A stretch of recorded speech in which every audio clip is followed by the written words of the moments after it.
Okay, good morning, boys and girls. Actually, it's good afternoon. It is the 25th of March, Wednesday, and I'm putting together this little accompaniment to our PowerPoint on argument and reasoning, which is so vitally important to persuasion. So we're going to start out with Aristotle, who actually he didn't create persuasion. He studied it and he was the first to write about it. So, according to Aristotle, rhetoric, and that was the name of his first book, Rhetoric, or the Art of Persuasion, is, quote, the ability in each particular case to see the available means of persuasion. He described three main forms of rhetoric or persuasion. And those three main forms, well, the first of them is ethos, which is an appeal to character. When the speaker is seen as trustworthy, knowledgeable, and interested in the audience will likely accept what the speaker says as true. So we talk about ethical speaking. You do not want to come across as trying to manipulate your audience. If you do, if people think that you're arrogant or you're too cute or you're too emotional, they may not believe you. And so you have to show an interest in the audience as well as in the topic. Here's an example. Acme Gizmotronics, the company that you've trusted for over 100 years, has recently entered the World Wide Web. Now you can purchase our fine products through the internet. Our quality gizmos, widgets, and thingamabobs can be shipped to you within minutes. All come with the famous lifetime guarantee that makes Acme the company that the world depends on for its gizmo needs. And they have a celebrity spokesperson, Wile E. Coyote. Our spokesperson, Mr. Coyote, says, quote, I've used Acme products for years. Their slingshots, rocket launchers, crowbars, pogo sticks, and power pills are the best around. And I don't forget their high-powered dynamite. I buy everything from Acme. They are the company that I trust the most. So this is what a celebrity spokesperson would say. And just because he's Wile E. Coyote, you trust him. If you've never seen the Roadrunner cartoons, go to YouTube and look up Roadrunner and Coyote and enjoy yourself. It's really funny.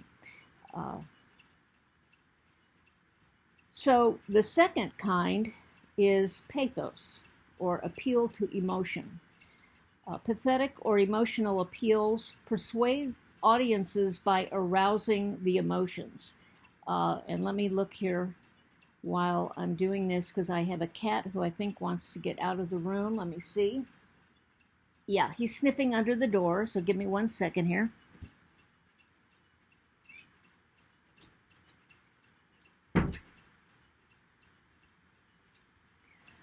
Okay, I'm back. So we want to appeal to emotion, but we know that if we overdo it, we're going to lose some credibility there, and people are going to think that we're trying to pull them in with some kind of emotion that's over the top.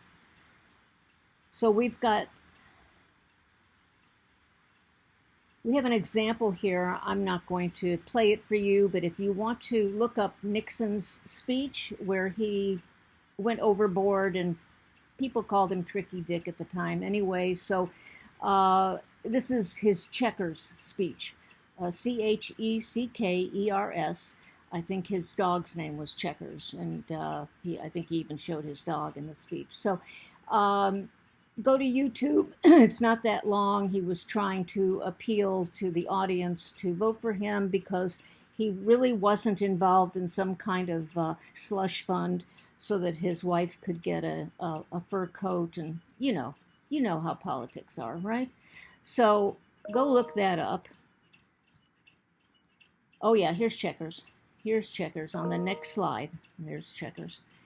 And then we go to the third. We have ethos for character, pathos for emotions, And logos is an appeal to reason. The word logos or logo in Latin means reason, or what was the other word I was thinking about? Yeah, reason is fine for the word logos. Refers to different systems of reasoning working together to persuade an audience. Now, we're on slide 9 of 20. I'm going to break this one down to 2 videos. This is a really neat chart that shows the 3 types of reasoning here. We have deductive reasoning, which is from general to specific. And these types of arguments are called syllogisms. So syllogisms are arguments of deductive reasoning. And they are proven by analyzing 3 claims. All men are mortal. Socrates is a man. Therefore, Socrates is mortal. So the first one, all men are mortal, that's true. And the second one, Socrates is a man, that's true. So your conclusion, C, therefore Socrates is mortal.